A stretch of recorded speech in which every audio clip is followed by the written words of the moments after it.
Our final speaker for the panel today is Evguenia Davidova from Portland State University, and she's presenting a paper called Living in the 19th Century Ottoman Capital, Bulgarian Merchants Between Parochialism and Cosmopolitanism. Okay, may I try first?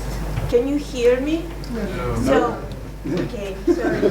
I have no violence and I have no anarchists, so sorry about that, but what I want to talk is more about unknown group of people who lived in Istanbul, the Bulgarians.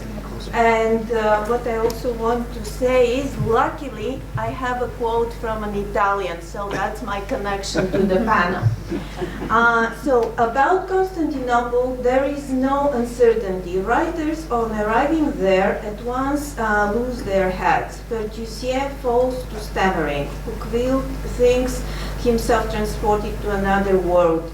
Tournefort declares that human language is powerless, and all of them, heaping metaphor after metaphor, endeavor to make their style more glowing. The quote belongs to Edmondo de Amicis, who himself in 1873 contributed to the long tradition of Constantinople's metaphorical adornment. There was also a more pragmatic way to look at the city. For example, John Murray wrote in his handbook for travelers in 1878, quote, "The streets of Constantinople are for the most part narrow, dirty, and many of them extremely steep. To walk through them is difficult and unpleasant," end quote. These contrasting examples present the city aesthetically consumed by educated outsiders on the one hand, and its mundane routine on the other. Following the second path, this paper will trace the Bulgarian version of 19th century Constantinople, a site of dynamic encounters through the ledgers and commercial correspondence of merchants living there. It is assumed that from the 1840s to 1880s, there were about 15,000–20,000 Bulgarians, mostly craftsmen and merchants. Through the examination, I outlined three different types of networks, three case studies that actually show different types of networks that the Bulgarians constructed in Constantinople. So I call the first type of interactions Balkapan's parochial mentality. Many artisans and small and medium-sized merchants brought their parochial mentality into the polis, living and working amongst their fellow Bulgarians, usually from the same locality. An illustration of this narrow microcosm within the macro emporium provides the Balkapan Khan in the Minyanu neighborhood, an old building where a lot of Bulgarian craftsmen work and live. Unlike other ethnic groups, Bulgarians did not establish their own mahales. The Bulgarian journalist Ivan Bogorov ridiculed Balkapan inhabitants' conservatism in 1866, and more specifically their mentality of industrious work and frugality. He criticized them for doing needlework all the day long and saving money by sharing a tiny room with 2–3 other people from the same village. If some of them accumulated enough money, they would begin selling a bar in Anatolia. This self-imposed isolation and lack of interest in what European merchants do or desire to take in risk perpetuated their parochial mindset. Thus, the physical spatial restrictions corresponded to limited economic horizons. The reinforcement of localism was also maintained through limitations on marriage choices. The single males bekar came to earn money and were expected to go back home and form a traditional family. Along these lines, the Bulgarian newspapers were full of critiques of mixed marriages, and Greek wives were particularly targeted for endangering national identity in the big cities. Along these lines, a Bulgarian merchant wrote from Tsarigrad to his boss in Ternopil in 1849, quote, that he wished, quote, Our quick split with the Phanariot Greeks and the Greek women, and he used 3 exclamation marks in his letter. These Bulgarian anxiety were manifested particularly from the mid-1850s onward, when ecclesiastical conflicts exploded in many cities with mixed population, where Greek-speaking elites dominated cultural, administrative, and economic life. While both economic activities and moral policing turned Balkan into a stronghold of Bulgarians, other economic endeavors manifested trends towards multi-ethnic economic and political interaction. And I'm moving now to the second case, which is an example of a joint stock company. An interesting example of the overlap of political loyalty with economic interests, as well as interethnic and international relationship, can be traced through the history of the short-lived Bulgarian shipping joint stock company, Providenia, which means Providence, established in 1863 in Constantinople. It held 12,000 Ottoman liras capital and 1,200 shares of 10 lira each. Article 2 of its bylaws is explicit. The company is founded by Bulgarians and its governing body would consist of Bulgarians. The founders bought a brand new ship in London with capacity of 560 tons and conveniently called it Abdulaziz. Moreover, they wrote a request for the company's protection to the Sultan himself. However, they paid only half of the sum and borrowed the other half from the Greek banker Spiridon Pitsikas in London. The latter signed a contract with an English captain, a representative of Providenia, and the insurance company Byzantium, which acknowledged Pitsikas until the loan was paid in full. To make things more complex, the property deed was transmitted to Andreas Singros, the official representative of Pitsipius in the Ottoman Empire. Providenia failed to pay the second installment of 5,000 liras and lost the ship in 1866. The governing board borrowed also money from another Greek banker, Bouros, and 2 lawsuits ensued, one in Athens and one in Constantinople. However, the company lost both. Providenia establishment may be seen as an expedient response to economic opportunity, because the only successful operations at the time were the transportations of the Circassians from Samsun via Istanbul to Tekirdağ. The Russian resettlement policy in the early 1860s resulted in the emigration of approximately 600,000 Circassians. The Ottoman government was interested in strengthening the Muslim demographic presence in the Balkans, and the High Ottoman Council issued an edict for the accommodation of the Circassians.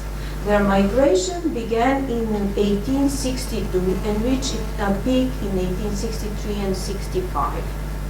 Therefore, refugee shipping became a lucrative business. The price per person was high, and multiple ships were competing for those tours. Providenia secured a contract with the Circassian Commission under Osman Pasha. Despite the fact that such policy of refugee settlements met with resistance by the local population, the company had significant support among many Bulgarian merchants throughout the Balkans. All we know, it was a multi-ethnic project including British, Greek, and Bulgarian participation, partnering with the Supreme Court. My last example is about one Bulgarian company that lived in Istanbul. A few rich traders, tax farmers, became part of the Constantinople's multi-ethnic business milieu and maintained contacts in various European trade centers. The Takchilashtovs, Bulgarian Ottoman merchants, offer experience that encapsulate a wealth of significant social and economic changes. Hristo Tepchileshtov, 1808-1875, like his father, began his career as an abaja in a small mountain village. Initially, he and his two brothers continued the local and long-distance trade. In the 1840s, they refocused their interest to commerce in local agricultural products and acquired the status of a Grupa Tujar. In the 1850s, the Crimean War offered new opportunities for enrichment, and Hristo moved to the Ottoman capital when he became a banker, tax farmer, and a supplier to the Ottoman government. The Tepchileshtov's life story is integrated within a broad milieu of merchants from a vast geographic area, diverse social statuses, ethnic affiliations, and political standings. According to my estimations, the company had contacts in 72 places, 53 towns within the Ottoman Empire and 19 outside of its borders. The number of correspondents was approximately 297, 248 in the empire and 46 outside. This picture in percentages appears as follows: 53 Bulgarians, 17 Muslims, 15% Greeks, 5% Armenians, 5% Jewish, and 5% other. These quantitative results are a representation of multidirectional networks and exchanges, although the intensity of the contacts varied and had its own dynamics and hierarchy, which is different from the above-mentioned percentage. The list demonstrates that the firm played a significant role as a mediator among local, regional, interregional, and international markets. Thus, the Tepchileshtov's firm, as surety in tax farming in Istanbul, was instrumental in connecting local farmers in the Danubian Vilayet through regional tax farmers, a multi-ethnic group of multizims, through ship owners and insurance companies, many of them from Armenian and Greek origin, exporting grain to Marseille and London in collaboration with rich Greek diaspora merchants and bankers. As sarraf or banker and surety in the Ottoman capital, Tepchileshtov participated in an extensive network of tax farming comprising various regions in both Romania and Anatolia. Tax farming as a process began with an auction locally or in Constantinople. The procedure required a lump sum to be paid by a sarraf to the treasury, usually profits derived from reselling shares to smaller multizims or whole villages. On both ends of the chain, there were multi-ethnic competing coalitions of multizims and subcontractors.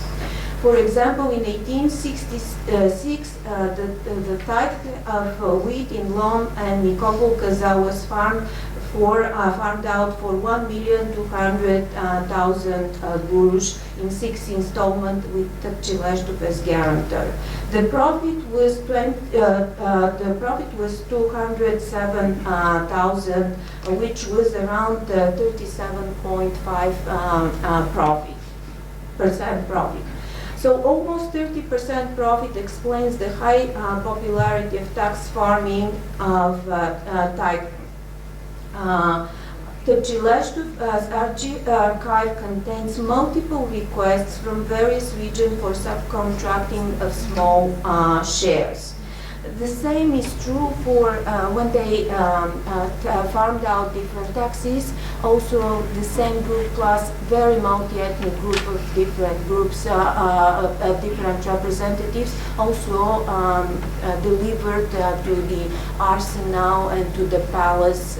So it is another form of multi-ethnic networks. The Tepchileshtov children's education reveals another form of multi-ethnic networking. His 3 sons received a specialized commercial education as well as, quote, internship, quote unquote, with his Greek partners. Those contacts continued and proved to be crucial in the 1880s. And so what happened is in the 1880s when the father died, so the sons continued these contacts with the same plus new interethnic companies, but at the same time, because of the many different macroeconomic changes in the Ottoman Empire, actually the company lost most of the money because they lost the state deliveries and tax farming died out. So it became a mediocre kind of medium-sized company that continued, and it shows their list of export-import shows the changes of, on a level of the Ottoman Empire. So I'm skipping here, so I think that we have more time. In conclusion, these oscillations between parochialism and cosmopolitanism are also signs of the social stratification and rearticulation of the nationalist strategies and economic interests among the Bulgarians in the second half of the 19th century.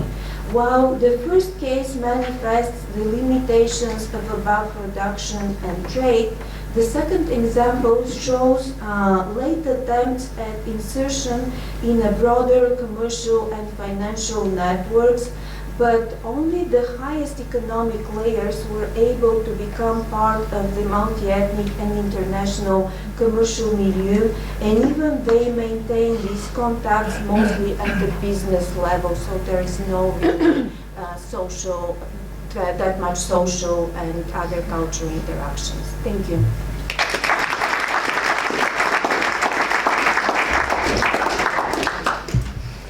Okay, we have a good deal of time for questions. I think, do we need this to go around? Okay.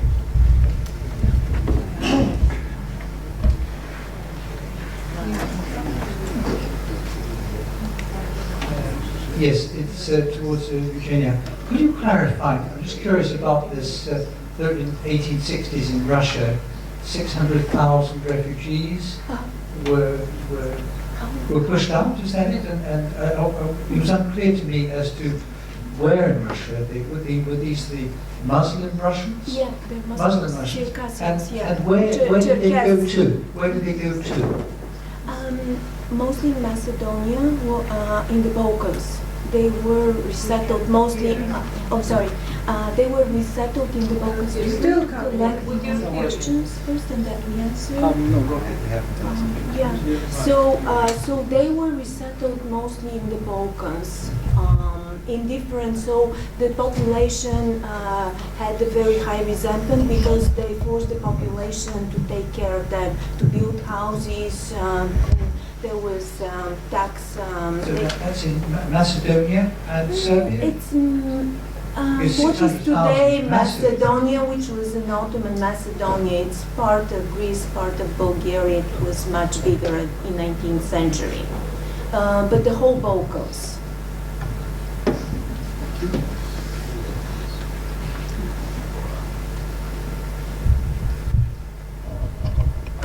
Yeah, thank you very much.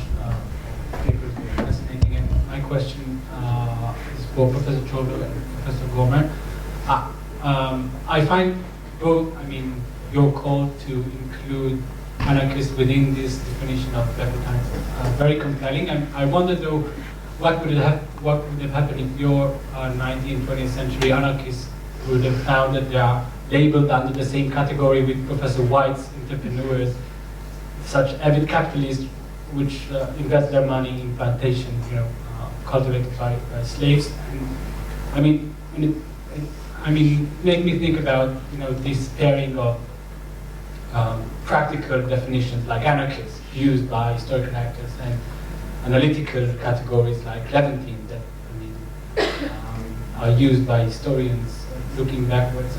So my question is whether in the case of trade we know that money is being transferred from west to east and vice versa. This is a physical case, something that has the value going and has purchase in both places. And I wonder if we can say the same thing about ideas or like ideas of anarchism.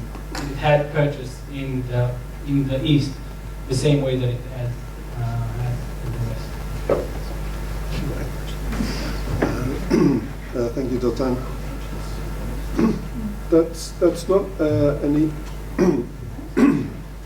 that's not an easy one to answer, because to dodge your question for the moment on the appropriateness of Levantine, which I'll leave to Alex. Anarchism, of course, can mean so many different things. It's a sort of an ideology or spectrum of ideologies that is often hyphenated and regularly disputed. Within just the case of Egypt itself, there were long-running battles between the individualists, that is to say, those that felt that anarchism was about freeing the individual before anything else, and the anarcho-syndicalists that believed that organisations of workers was an important step in achieving some sort of emancipation. So there's that complexity. As to how anarchism, if this is your question, how it may be adapted to a Middle Eastern environment, it's an interesting and important one. I've come across various tracts that first and foremost, and this fits in with one of the quotes right at the end, that one of the tasks for European anarchists was to convince those of the Middle East that they weren't simply European colonialists or imperialists. They in fact had things in common against authority generally. That was one issue, and I don't think you could say there was a great success in that, partly because another target of anarchism was religion, and of course in Muslim societies religion is a very strong foundation. In what I've seen of what Egyptian anarchists have written, they haven't in any way sought to dismiss Islam. They've gone for capital and they've gone for the state. They have praised Islam as being a faith that is free and open compared to the Catholic Church and Hinduism that was seen as being dogmatic, inflexible, authoritarian. Islam was praised as being a faith that allowed for a certain liberty of thought, but I don't find that very convincing really, because at the same time, both in Cairo and Alexandria, there are the two clubs set up, atheist clubs. Now, they didn't, as far as I know, have any purchase at all with local populations, nor could they in a way. And it recalls a debate that will go on in the 1920s about whether communism is allowed for a good Muslim or not.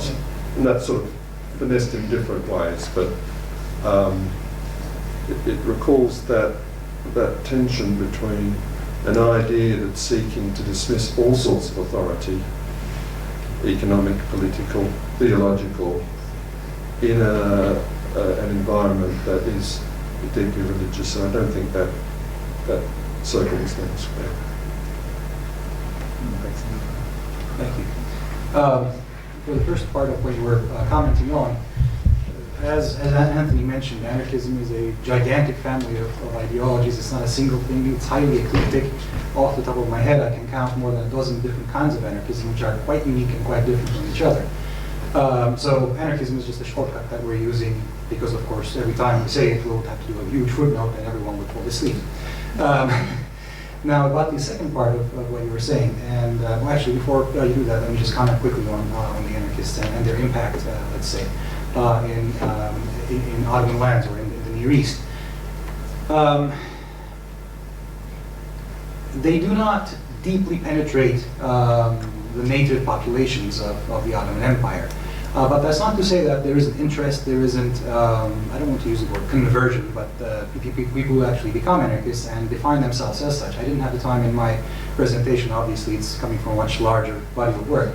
But there are Ottoman anarchists coming from that so-called Muslim category. And some of them are intellectuals, others actually are workers from Zonguldak, miners. So not in huge numbers at all, tiny, tiny numbers, but nonetheless, there's an impact. Later on it will be socialism, later on communism will have some challenges as well. Having said that, let's not forget that the various Levantines, whether they're Italian, Dutch, German, Austrian, French in origin in those port cities, are natives of the place as well by the time we're talking about the 1920s, 1930s or so. They have, some of them have been there for generations, so it would be unwise to discount them as natives of the land in that sense. About Levantine, the word Levantine, I'm not still quite sure if it is an analytical category that historians can agree on and just use it without any disagreement or anything like that. It has a complicated past. Many Levantines today, including some in my family, refuse the term Levantine for themselves. I regularly have all kinds of interesting conversations with my uncle who says that I'm a traitor, that we are not Levantines, they are an entirely different people. But again, it's a shortcut that's useful, just like anarchism is, and when we, of course, start questioning what's going on and so on, it becomes, it brings in more questions, which is, of course, useful. So definitions have their limits, to be sure, especially in this particular geography.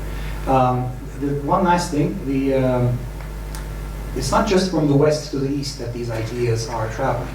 There are ideas, or hybrid ideas, that emerge out of the east that travel to the west as well. So in places like Buenos Aires, for example, where you have a significant number of people from the Levant, not just Levantines, but the entire eastern Mediterranean coast, the kind of messages that you find in the anarchist and socialist movements in Argentina has very serious roots, not just in Europe, but also in the Eastern Mediterranean, just because these people, of course, have been coming from these areas. So it's very complicated. It's a very complex two-way relationship rather than a one-way relationship. I hope that answers your question. No, I just wanted to answer to what you said, to your question before about the ideas. Sometimes the ideas travel very fast, even faster than money and goods. So we have another example for the 18th and 19th century, because all the revolutionary ideas, the ideas of the French Revolution and then the Enlightenment ideas, traveled practically to the Balkans, and they ignited the Greek Revolution. And during that period we have the creation of many friendly societies, revolutionary societies in Greece and to other countries. And so I think that it's obvious how they work. We have translations in Greek of Rousseau and Voltaire, and as I said, they ignited practically all the revolutions in the Ottoman Empire. So this happened in the 19th century. Why should it happen later on?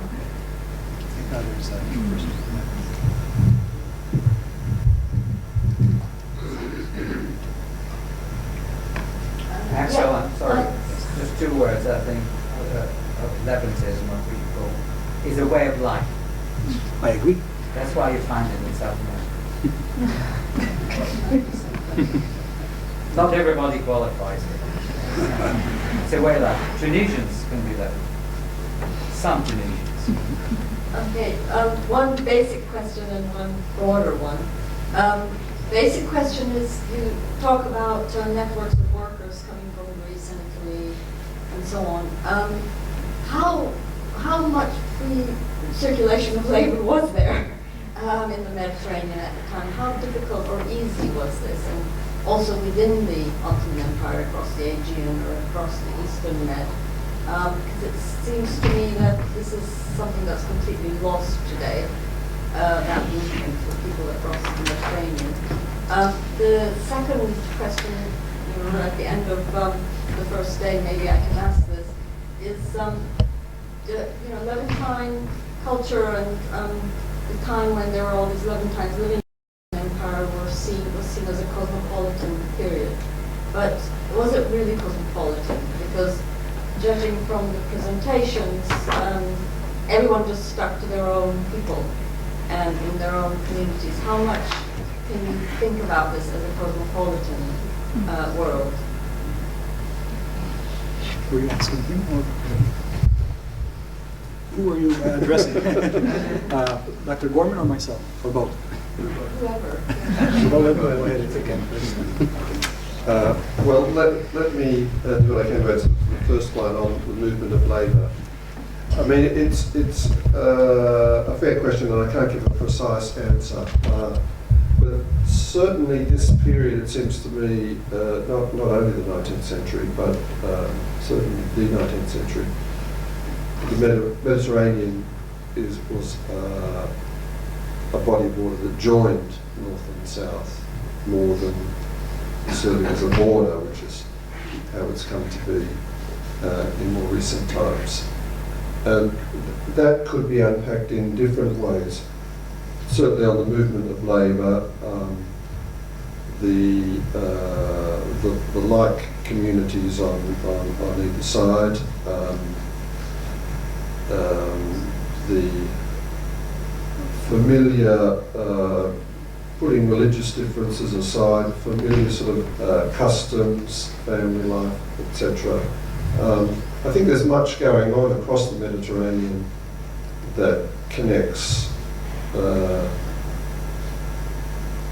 and not separates. It's, in my view anyway, in the course of the 20th century, when nationalism really becomes very concretised, we see these, clear barriers set up, not only between Europe and the Middle East, but within the Middle East itself, where the Arab world gets divided into 21, 22 states, depending on how you count it, and borders that are originally colonially drawn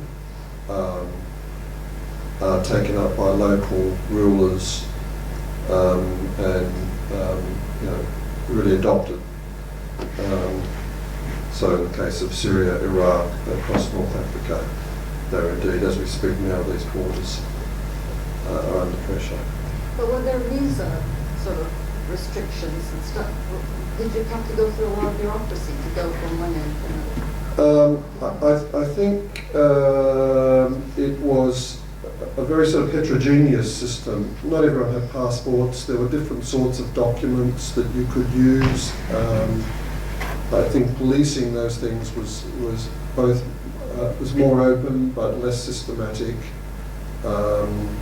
So we're not talking about the sort of system that we're used to these days.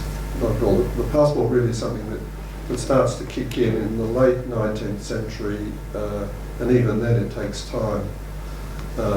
So I think there would be an uneven sort of record there. That said, certainly in policing the movements of suspected individuals, you will find in, for example, the Italian archives, hundreds and hundreds of notes saying that a certain anarchist, let's say Joseph Rosenthal, has taken the train from Alexandria to Cairo. And then another correspondence, he's gone back from Cairo back to Alexandria. So there are some people that are being closely watched. But my feeling generally is that things are rather flexible. Yes, a quick addition. I agree with what Dr. Gorman was saying. As for your first question about the movement of labor, of people, there is significant movement of labor, especially starting in the second half of the 19th century, much more so than any previous time in modern era. But having said that, this is not on the scale of, let's say, the movement of people to the United States from Europe. That's in the millions, whereas towards the east, towards Ottoman port cities and so on, we're talking about thousands and eventually tens of thousands, perhaps, but nothing more than that. So it's on a scale, it's smaller, but it is still a significant number because most of the laborers who are going from European cities to Ottoman cities are going for relatively qualified and skilled jobs, not necessarily the unskilled workers and so on. About cosmopolitanism, they were cosmopolitan in a true sense, even if it depends on a case. We have to look at it on a case-by-case basis. Some families were more insular than others. Some communities were more insular than others. But even in the most insular, let's say, let's stick to our traditions type of scenarios, there's an inevitable hybridization. There's an inevitable synthesis just because of the physical environment around them. And to answer that, let me give you an answer from my own life. I mean, within my family, there's Italian, French, Greek, and Armenian origins. And when I was a little boy, and the city I was born in, Izmir, still had a relatively, alive Levantine community, and not as small as it is now. My grandfather and I walked from one part of the city to the other part of the city, and in that walk, I distinctly remember him talking with different shopkeepers, different people on the street who were Levantines or various different origins, and speaking and hearing 5-6 languages within the space of 30 minutes. That's no longer the case in Izmir, unfortunately. So even if one particular family is insular, the environment itself certainly imposes, the material reality imposes its own cosmopolitanism. And having said that, cosmopolitanism is a very dangerous concept. It can be taken to a sort of extreme point of like a utopia-like environment, or it can be broken down in an age of nationalisms, which was certainly the strongest ideology of the early 20th century. So we need to be careful, of course, with these kinds of concepts. I think we had somebody all the way at the back, at the corner. Oh yes, sure, of course. As per I used it in an ironic sense, but what I want to add to cosmopolitanism, it's like Levantines and anarchism, it's a spectrum. Apart from multi-linguistic exchange, I think the other, it's a lifestyle, of course, and it's an urban culture, an urban way of values and penetration of urban values. So I used here it in a more ironic sense, in between both, actually. A way of life, as Mr. Slangs mentioned. Yeah. Yes, and one other thing that is to answer the lady is that say they keep themselves to themselves, But this is part of the richness, because if you put them all in one pot, what language will they speak then? All of them. Well, I mean, Mambo Jumbo is something else, but that's a richness, is to keep apart but to be together, you understand me? I mean, culturally apart, another part, but to preserve, some origins that you have. And, but live together, like your grandfather who walked, for half an hour and spoke 5 or 6 different languages. So I think that's important. Yeah. Has to be preserved. Huh? I agree. In the definition, at least 3 languages. Please. Because it's Excuse me.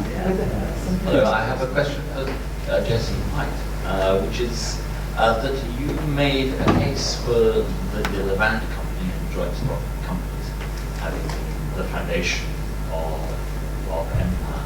It strikes me that the successful joint stock companies go north and east, but not west. And so why the division between different points in the compass? And what's the relative weight of north, east, and west in terms of establishing imperial and commercial strength in the 17th century and after?